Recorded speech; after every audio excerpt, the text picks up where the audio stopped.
მოგესალმებით, ეთერშია გურიის ახალი ამბების სტუდიაში თქვენთვის ნინო ვაშალომიძე მუშაობს.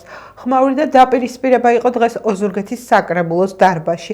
მას შემდეგ, რაც სხდომაზე ოპოზიციის წარმომადგენლები შევიდნენ და ოზურგეთის მერისთვის აქციაზე დაშავებული ადამიანების ფოტოების გადაცემა მოინდომეს. ხმაური გაწევ გამოწევაში ფიზიკურ და სიტყვიერ შეურაცხყოფაში გადაიზარდა. მოგვიანებით სხდომა პოლიციამ ოპოზიციის წარმომადგენლებს ძალით დაატოვებინა. ქართულმა ოცნებამ კი ამ ფონზე 25 ხმით 2025 წლის ბიუჯეტი დაამტკიცა.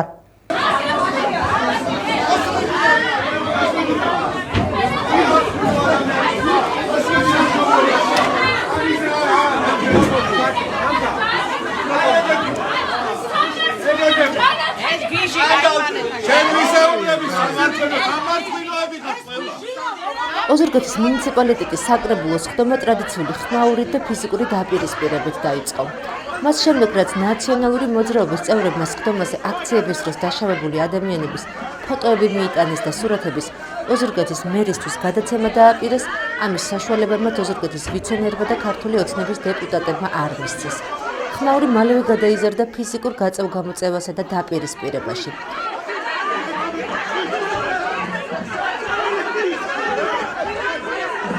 ჩაჩქოლის და მრავალმხრივი ფიზიკური დაპირისპირების დროს მსუბუქი დაზიანება მიიღო საკრებულოს პრეს-სამსახურის თანამშრომელმა. ძალადობა იყო მედიის მიმართაც. ქართული ოცნების დეპუტატმა ნუგზარ სარჯოლაძემ რუსთავიორის ოპერატორს ირაკლი ღლონც ფიზიკური შეურაცხყოფა მიაყენა. ადგილზე იმყოფებოდნენ სამართალდამცველებიც. საბოლოოდ ნაციონალური მოძრაობის დეპუტატებმა დარბაზი დატოვეს. უფრო ადრე კი სხდომის დაწყებამდე ადგილზე ოპოზიციონერ დეპუტატებს სირცხვილის კორიდორი ჰქონდათ მოწყობილი. შესასვლელ კართან, საიდანაც ქართული ოცნების დეპუტატების სხდომაზე შედიოდნენ, ოპოზიციონერები აქციაზე დაშავებული ადამიანების ფოტოებით იდგნენ. ხმაური და სიტყვიერი დაპირისპირება იყო აღნიშნულ ტერიტორიასაც.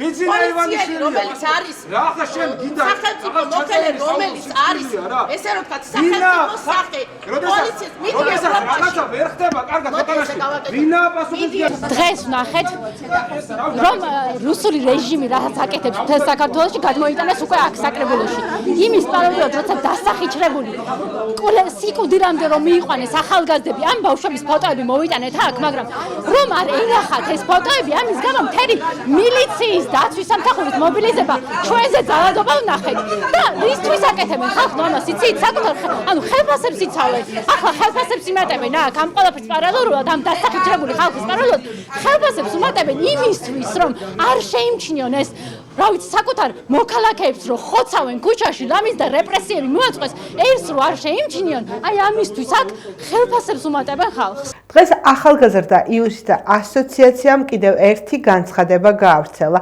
ნონა ქურდოვანიძის თქმით, ისინი საგამოძიებო სტრუქტურებს უმოქმედობაში ადანაშაულებენ. საი აქციის დროს დაკავებული პირების წინააღმდეგ სისხლის სამართლის მექანიზმების გამოყენებასთან დაკავშირებით დასკვნას აქვეყნებს. ახალგაზრდა იურისტთა ასოციაცია მონიტორინგს 40-მდე პირის საქმეს უწევს. საი აქციის დროს დაკავებული პირების მიმართ სანქციების გაჭიანურებისა და არასათანადო მოპყრობის ფაქტზე მიუთითებს. არასამთავრობო ორგანიზაციის წარმომადგენლები სპეციალურ საგამოძიებო სამსახურებს უმოქმედობაში ადანაშაულებენ. რუსული კანონის საწინააღმდეგო პროტესტის დროს დაკავებული პირების საქმეები ჭიანურდება და ეს ჩვენ მანამდეც აღნიშნეთ ინდივიდუალურ საქმეებთან დაკავშირებით.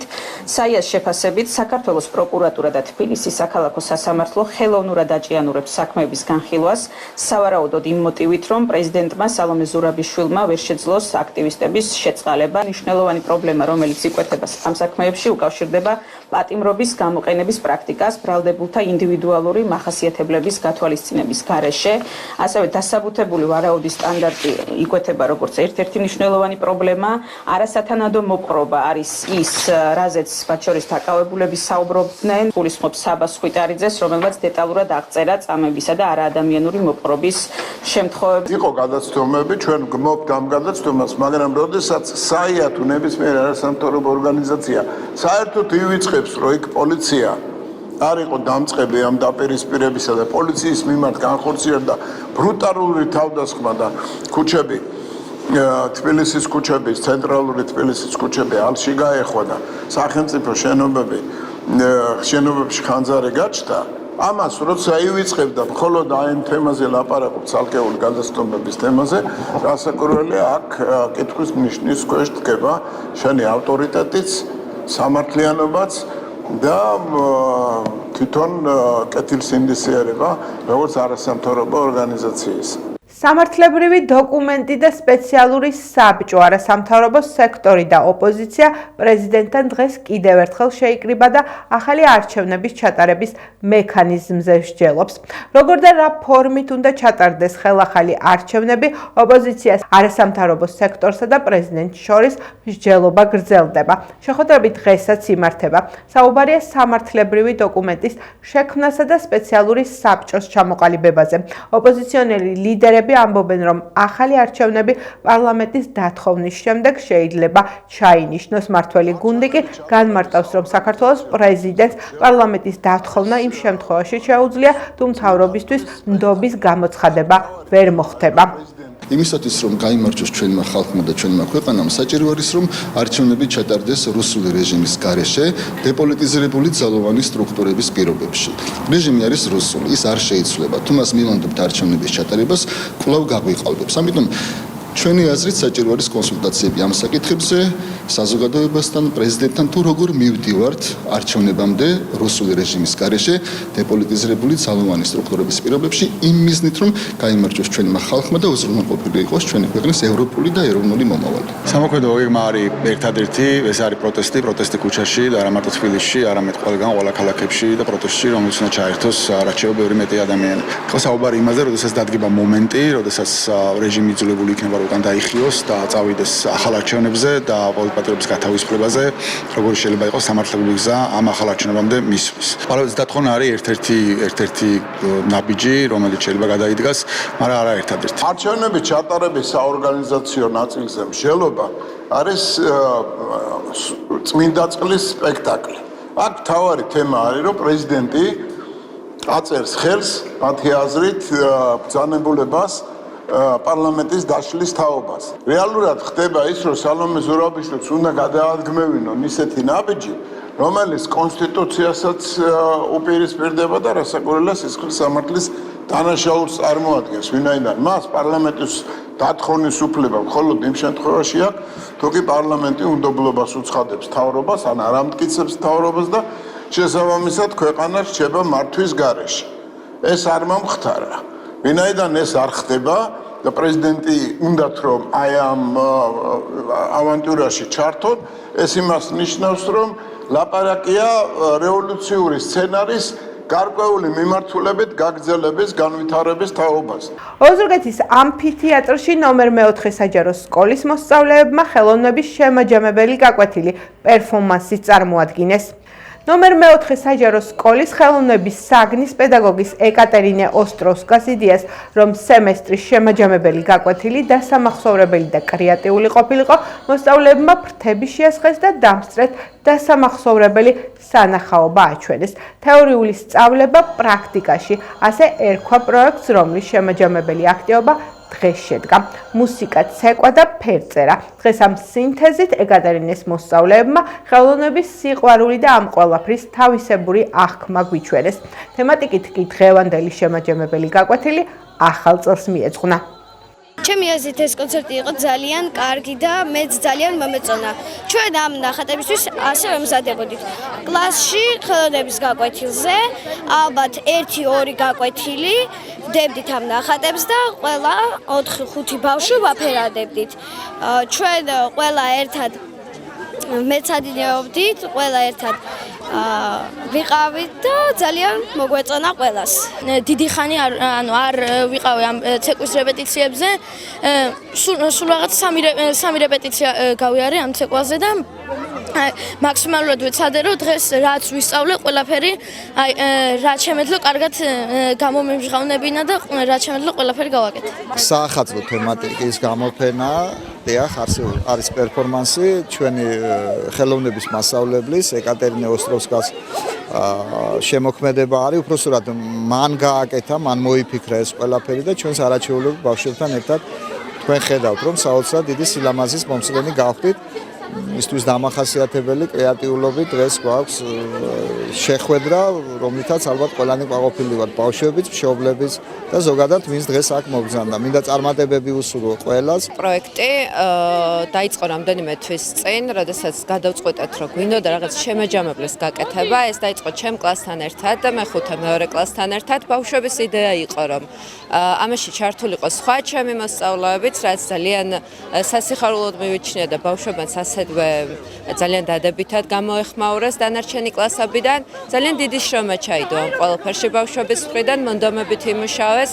ეს არის პროექტი, რომ თეორია გადმოგვეტანა პრაქტიკაში და რაც გავიარეთ, ვისწავლეთ თეორიულად, შეგვეძლო ეს ყველაფერი პრაქტიკით მოგვეტანა მაყურებლამდე და მნახველამდე. ასევე ანუკი მასწავლებელი ძალიან დაგვეხმარა, რადგან მან მოამზადა ჩვენი საგამოფენო გახსნისთვის პერფორმანსული ცეკვა. ძალიან ლამაზი გამოვიდა, ესე ვფიქრობ, ეს იყო ფრიდა კალოს და ვან გოგის, ასე რომ ვთქვათ, საახალწლო ვალსი. და პლუს ამას ახდა კიდევ მოძრავი სურათების პერფორმანსის, რომელზეც ასევე კი ბეტონო რეპროდუქციები, რომლებზეც ასევე მეხუთე მეორე კლასმა იმუშავა. მე პირადად ვარ ძალიან ბედნიერი, რადგანაც ძალიან დიდი შრომა და მონდომება დავინახე ჩემი მოსწავლეების მხრიდან. ახლა ჩვენს ეთერში სტუდია ვაშინგტონის დროა.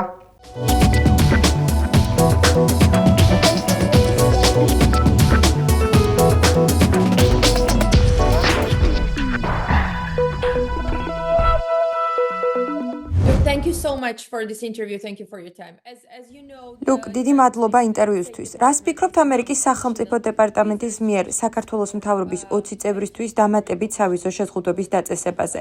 რა გზავნილია ეს საქართველოს მთავრობისთვის და რა არის ამ ტიპის სანქციების მიზანი?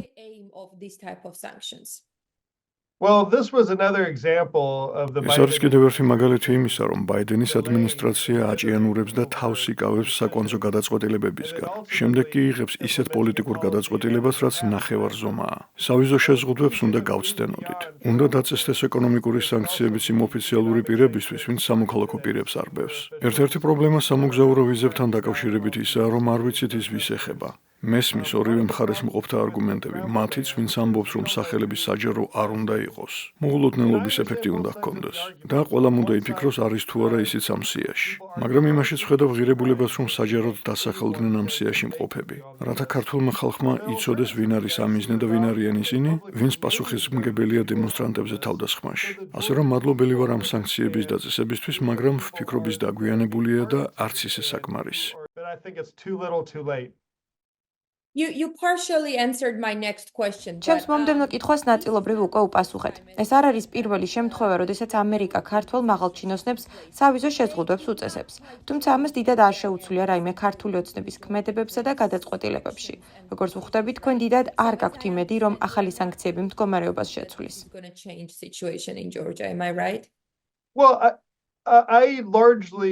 ზოგადად ვფიქრობ, რომ ამერიკის ეკონომიკური სანქციები ან სამოგზაურო აკრძალვები ძირეულად არ შეცვლის სიტუაციას საქართველოში. მაგრამ ასევე მჯერა, რომ სანქციები უნდა დავაწესოთ, რათა ვაჩვენოთ, რომ არ ვართ კმაყოფილი. არ მოგწონს ის, როგორც ქართული ოცნება იქცევა. მათ უნდა ვუთხრათ, რომ რასაც ისინი აკეთებენ, მიუღებელია. თუმცა სიტუაციას საბოლოოდ ქართველი ხალხი შეცვლის. სწორედ მათი გადასაწყვეტია, როგორ და როდის სურთ, რომ სიტუაცია შეიცვალოს. As you mentioned, these are visa restrictions. These are not financial sanctions. Two different როგორც თქვენ აღნიშნეთ, ესაა სამოგზაურო შეზღუდვები და არა ფინანსური სანქციები. ეს ორი სრულიად განსხვავებული რამაა. ბევრი ამბობს, რომ ამერიკის მხრიდან ეფექტიანი იქნებოდა ფინანსური სანქციების, განსაკუთრებით კი ფინანსური სანქციების ბიძინა ივანიშვილისა და სხვა მაღალჩინოსნებისთვის დაწესება, რომ მხოლოდ ეს იქნება გავლენის მქონე გადაწყვეტილება. ვიცით, რომ ამერიკელი კანონმდებლების ნაწილიც ამას ითხოვს. როგორ ფიქრობთ, რატომ ყოვდება ბაიდენის ადმინისტრაცია? ამით საქართველოს მთავრობას ჯერ კიდევ გარკვეულ შანსს აძლევენ თუ რაიმე სხვა მიზეზია. რა თქმა უნდა, ვეთანხმები, რომ ფინანსური სანქციები უფრო ეფექტური იქნებოდა და ვფიქრობ, რომ ფინანსური, ეკონომიკური სანქციები უნდა დავაწესოთ. ეს თვეების თუ არა კვირების წინ მაინც უნდა გაგვეკეთებინა. რატომ აყოვნებს ამას ბაიდენის ადმინისტრაცია, არ ვიცი. ეს ვაშინგტონში ძალიან დიდი კითხვის ნიშნის ქვეშ რჩება.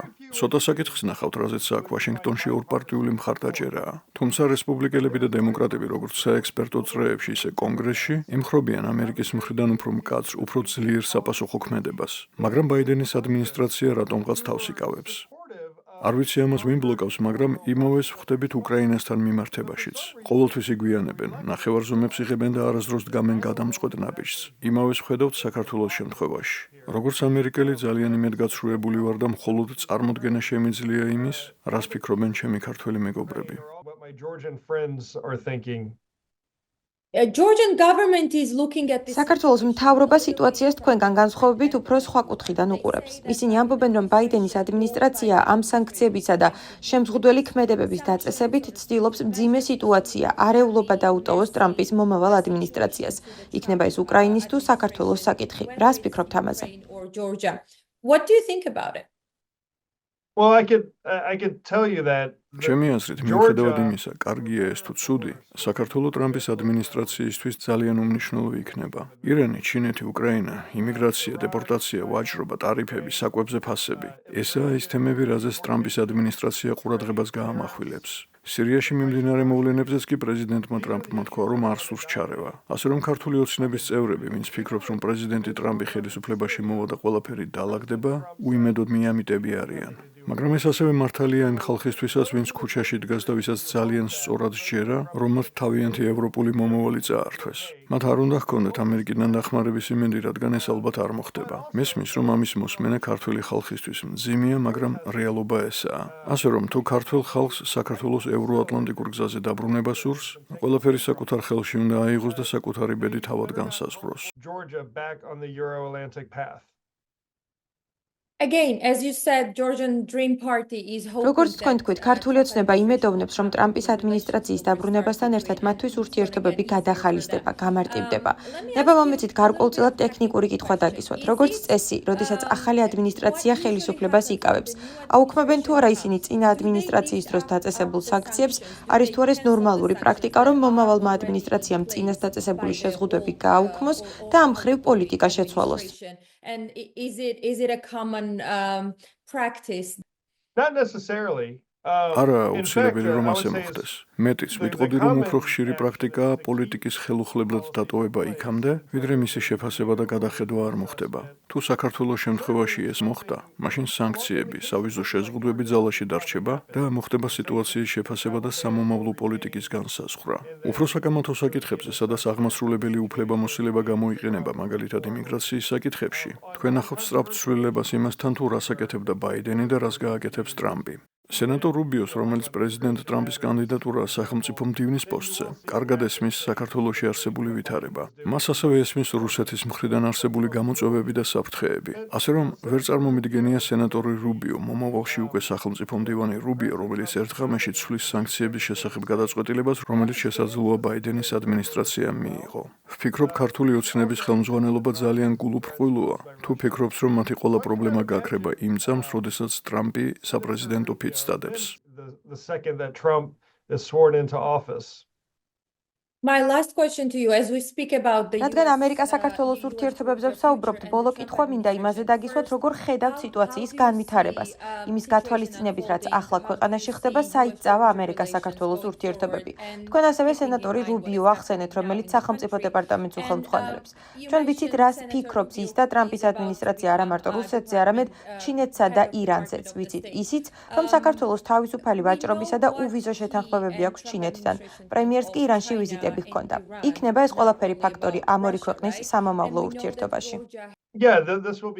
კი, ნამდვილად ასეა. თუმცა ეს საკითხები გვერდითაც რომ გადავდოთ, ამერიკისა და საქართველოს ურთიერთობები ძალიან დაბალ დონეზეა და ეს მხოლოდ ქართული ოცნების მთავრობის ქმედებებითაა გამოწვეული. პეკინთან ურთიერთობაში დათბობის გათვალისწინებით, ეს ვაშინგტონში ნამდვილად გამოიწვევს უკმაყოფილებას, განსაკუთრებით ტრამპთან დაახლოებულ წრეებში. მათ ეს არ მოეწონებათ. არავინ უარყოფს, რომ საქართველოს ისჭირდება ჩინეთთან მეგობრული ურთიერთობა. საქართველო პატარა ქვეყანაა იმავე გეოგრაფიულ მიწის მონაკვეთზე, სადაც ჩინეთი. მაგრამ პრობლემა, რომელიც ახლა ბევრს აქვს საქართველო ჩინეთთან მიმართებაში, არის ქართული ოცნების მთავრობის მხრიდან ჩინეთთან დაახლოების ენთუზიაზმისა და აღფრთოვანების დონე. იმის ნაცვლად, რომ ეს გააკეთონ ჩუმად, რადგან ამის კეთება უწევთ და ჩინეთთან ეს ურთიერთობა იყოს მინიმალური, არსებობს ძალიან დიდი აღფრთოვანება. სწორედ ესაა, რაც ამერიკელ პოლიტიკოსებს დააფიქრებს იმაზე, თუ რა ხდება საქართველოში. ასე რომ ეს არ დაეხმარება ქართულ ოცნებას ტრამპის ადმინისტრაციაში. ამან შესაძლოა მათ გარკვეული პასუხისმგებლობაც დააკისროს.